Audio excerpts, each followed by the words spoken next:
In this video, I'm going to go over evaluating composite functions. Now, if you'll remember, composite functions are functions inside of other functions like this. And in this example, all we're given is a table. We don't know what the actual functions do or what the function actually looks like, or what numbers are in it. We just have the output listed here and the corresponding inputs listed here, right? So what is f of g of 1 in this table, okay? Well, we start with the inside here, and we kind of work our way out. So you just focus on g of 1. What is g of 1? Well, 1 is the input, right? And g of x is our output. So 1, g of x, 3. Okay, so if that's 3, and g of 1 is 3, then we can simplify this down to f of 3, because we just transform the g of 1 into 3, right? Okay, now what is f of 3? Well, 3 is the input, and the f of x output is 3. That's all there is to it. All right, what's the next one? F of 4, or g of f of 4. But f of 4 first, 4 f of x, that would be 1. So f of 4 equals 1. Okay, so I'll move that up here. What is g of 1?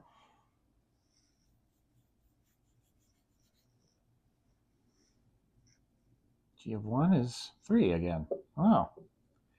See, I did that to demonstrate that you can have the same answer for two instances that don't look anything alike. It's very possible. Now, last one, g of f of 0. What is f of 0? 0, f of 4, okay. G of f of 0, move the 4 up here. G of 4, 7. There you go. Not too shabby. All right, now in this example, instead of dealing with a table of values, we're just going to look at two separate graphs, two different functions, and then we're going to evaluate the composite functions based on those graphs. So this would be the graph representing f of x, and this is g of x. And I did this simply because, I don't know, I like parabolas. Anyway, what is f of g of 3? Well, just like before, focus on the bit on the inside first, g of 3. So g is over here. 3 would be what value? The x value. Remember the x-axis and the y-axis. The number inside is usually the x value, the input. So if the input is 3, 1, 2, 3, what is the output? Well, that would be what? 1, 2, 3, 4, 5, right there at the maximum. So output is 5 for g of 3. Now we take that, we put it back in here for g of 3. And now what is f of 5? Okay, 1, 2, 3, 4, 5. Oh, way up here. That would be 1, 2, 3, 4, 5, 6, 7, 8. Right there, right? Yeah, my drawing is kind of accurate. Doesn't matter how good the drawing is, just so long as you can tell. The answer for this one is 8. F of g of 3 would be 8. Okay, what is f of g of 2 now? Okay, well, g of 2, 1, 2, 3, right? So g of 2 equals 3. So f of 3 is what? 3, 1, 2, 3 is 0, because it's the y value at that spot, right, where it crosses the graph. So that would be 0. Not too difficult. All right, g of f of 4. Okay, well, what is f of 4? 1, 2, 3, 4. Go up. How many? 1, 2, 3. Yeah, it was supposed to be 3. Okay, maybe my drawing wasn't. Oh, maybe my drawing was okay. So that's 3. So what is g of 3? Ah, we already did that one, right? It was what? It was 5. All right. So g of f of 4 equals 5. All right, last part. This time, there's no table, there's no graphs. They just straight up give us the functions themselves and ask us to evaluate these different composite functions. All right. Well, kind of the same principle. Let's just focus on h of 1 first. H of x is 3x plus 2, only I just put a parentheses there because we're going to put that input there like that, right?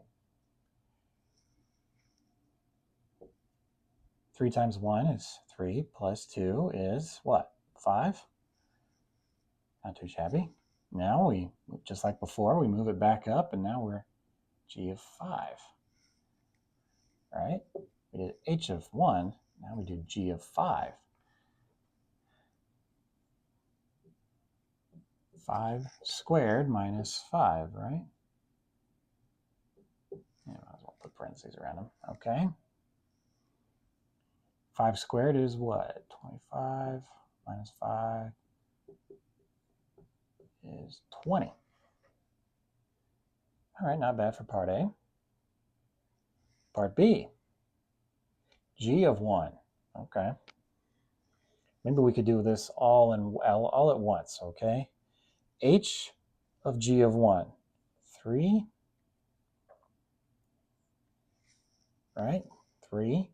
And then the x, we substitute in g, which is x squared minus x. And then we have the rest of h. Okay?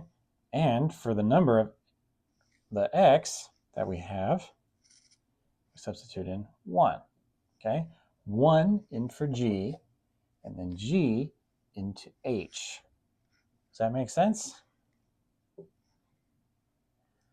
1 squared is 1, minus 1 is 0. 3 times 0 is what? 0. Plus 2 is 2. Well, that was easy.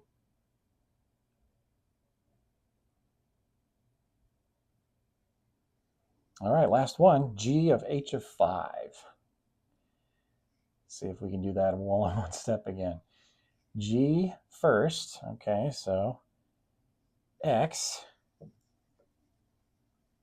the x in g being h, so we get 3 times x plus 2 squared minus x again, right? So that would be another h of x. So we got 3 times x plus 2. Does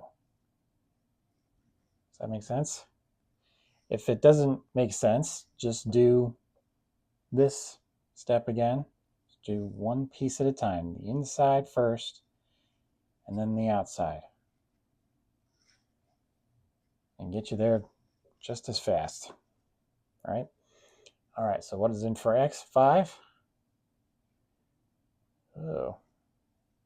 3 times 5 is 15, right? 15 plus 2 is 17. 17 squared. That's a lot of math there. 3 times 5 is 15 plus 2, which is also 17. So 17 squared. Let's just go off to the side here. I'm going to assume you don't have a calculator on you. 7 times 7 is 49, right? 1 times 7 is 7 plus 4 is 11. 1 times 7 is 7. 1 times 1 is 1. 9, 8, 289, right? 289 minus 17. Wow, okay.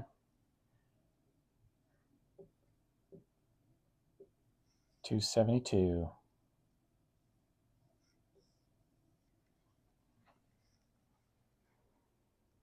And that's how the maths. Thank you for watching.